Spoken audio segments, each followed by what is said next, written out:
Good afternoon, everyone. Thank you for joining us on KREM 2 News First at 4. I'm Tom Sherry. And I'm Whitney Ward. We begin tonight as the Freeman High School shooter, Caleb Sharp, pleaded guilty today to murder. That happened less than 2 weeks ago. And starting next week, the Freeman community will get to share their victim impact statements in court. Judge Michael Price and attorneys tentatively planned on spending 2 weeks hearing these statements. They are expected to start Monday, January 24th, ahead of the Freeman shooter's sentencing.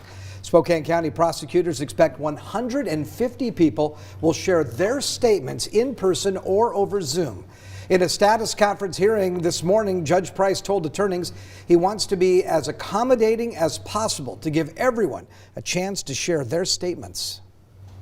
This is a very flexible schedule, and frankly, the schedule is going to depend on not just my schedule with councils, but it's going to depend on when everybody can make themselves available. So Zoom is fine with me. So the shooter pleaded guilty to first-degree murder, 3 counts of attempted first-degree murder, and second-degree assault. Now, the sentence hearing for those charges could start in March. The schedule for those victim impact statements is expected to be finalized this coming Friday, and we will certainly keep you updated on any changes. Well, this morning we saw kind of a mix of fog, maybe even a little bit of snow, depending on where you were. So, Tom, the question is this kind of a harbinger of things to come, or is the snow in the forecast? Well, we do have some wet weather on the way for Thursday, but I was on the South Hill and I saw some real nice flurries developing in the mid-morning hours. Right now, as you can see, cloudy skies. We do expect to see some dense fog and low clouds set up overnight as temperatures drop once again below freezing. Right now, we're at 34 degrees, and as you can see, there's very little air movement at the surface. You've got basically no wind at 3 miles per hour. We take a look at the satellite and radar picture, and just offshore you can see the weather system that's going to move in the overnight hours late Wednesday night into Thursday morning, and that's going to bring a mixture of rain or snow depending on your elevation and what time of day it actually decides to precipitate. You can see that 36 will be the high tomorrow. I've got 38 on Wednesday, and that's our best chance of getting some of that moisture. And then we'll look for mostly cloudy skies and dry weather returning on Friday and a high of 37. I'll check your weekend and your 7-day forecast coming up in a few minutes. Sounds good, Tom. Thank you very much. Now to some breaking news from Providence on the situation in local hospitals. So starting tomorrow, no more visitors will be allowed at Sacred Heart or Holy Family hospitals. There will only be exceptions for maternity, children, and end-of-life situations. Providence will also not be offering public COVID-19 testing because there are simply not enough supplies or staff. So also remember that 10 members of the Washington National Guard will be arriving at Sacred Heart this coming Friday. The Guard is going to be there to assist staff in non-clinical roles. They'll be deployed for the next 30 days. Meantime, the White House opened the federal website covidtest.gov. Actually, they did it 1 day early, so now you can order a free COVID test online. Yeah, the Biden administration says the website went live 1 day early to make sure that there aren't any technical problems. So supplies are limited to 4 tests per household. Those tests are expected to start shipping within about 7 to 12 days from when you order. If you do need more tests, the website says people with private health insurance will then be reimbursed for the full cost of tests, up to 8 tests per month. So if you'd like more information on how to get these tests, just text the word TEST to 509-448-2000 and we'll send that link directly to your phone. Taking a look at COVID cases in our area, Spokane County is once again reporting high coronavirus cases. The latest batch of numbers show 242 new cases were reported over the holiday weekend. Right now, 153 people are hospitalized. This is all according to the Spokane Regional Health District. That's an increase of 24 people since Friday. And according to the University of Washington Health Metrics, the state should soon see a downward trend in the number of COVID cases. KREM 2's Janelle Finch spoke with a UW health expert on what that's going to mean here for the next few months. Janelle?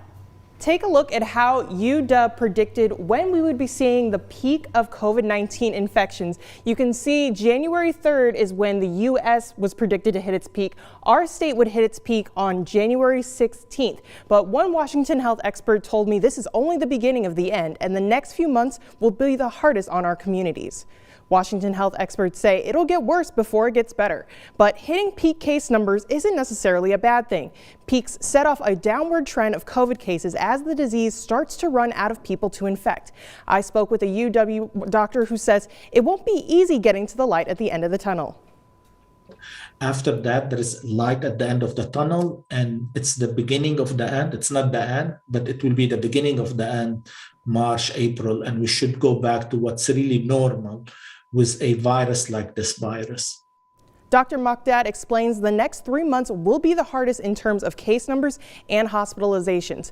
To break it down by county, Dr. Velasquez of Spokane Regional Health says King County is expected to peak by the end of the month. Typically, Eastern Washington follows Western Washington trends about 2 to 3 weeks later. He says we should begin to see downward numbers in trends on this side of the state in that same trend.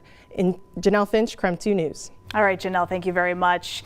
In the meantime, Spokane Public School students had to stay home today because of staffing shortages brought on by COVID. SPS says schools are facing a large number of staff absences each and every day. SPS is also not offering afternoon childcare. Now, later this month, students will also likely be out of school on Monday, January 24th. They are planning to let parents know no later than this coming Thursday if that ends up having to be the case. And other schools in our area are also having to make adjustments because of COVID outbreaks. The latest is the Omak School District. They moved students to remote learning today because of staffing problems. Also, the Reardon-Edwall School District is online for the rest of the week. And Coeur d'Alene Public Schools now preparing for remote learning if staffing shortages and COVID cases continue to rise. Meanwhile, Meade School resumes student COVID-19 testing today. The district says they have received a substantial supply of tests. So if a student hasn't been able to attend school due to needing a negative test, they can get tested at one of 3 sites in the district. Student athlete testing for high-risk sports like basketball is also resuming. So you can get tested at Midway or Evergreen Elementary Schools or the Meade Gymnastics Center. Students with last names A through M can be tested from 8:30 to noon tomorrow. Students with last names N through Z can be tested from 1 p.m. to 4:30 p.m. And Moderna is hoping to roll out a 2-in-1 jab against COVID-19 and the flu next year. The company's CEO said the single shot could be available in some countries by fall of 2023. And the goal is simply to help people get rid of several different diseases with one single shot.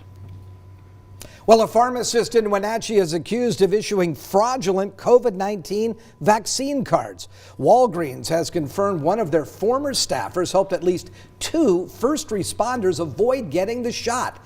They confirmed the pharmacist threw the doses into a trash can, then signed the card saying that the first responders were vaccinated. The Chelan-Douglas County Health District alerted Walgreens. Store leaders say they are cooperating with authorities and they have fired that pharmacist. The man accused of randomly shooting at people at a Post Falls gas station was back in court this morning. Today, Tyson Sturkle was scheduled to have his preliminary hearing. He, according to police, admitted to shooting people but didn't know if he actually hit anyone. And a woman who was killed in a hit and run outside an elementary school in Newport, Washington. Well, that woman was walking on the shoulder of State Route 2 when she was hit last night. According to police, the SUV that hit her slid into a snowbank on the east side of the road, backed up, and then immediately left the scene, heading toward Newport. The woman was pronounced dead at the scene. Newport police have contacted the owner of the car, but no arrests yet have been made. Still to come tonight, a deadly tsunami was triggered after that volcanic eruption on the Pacific island of Tonga. After the break, we've got new details about the current state of that island nation.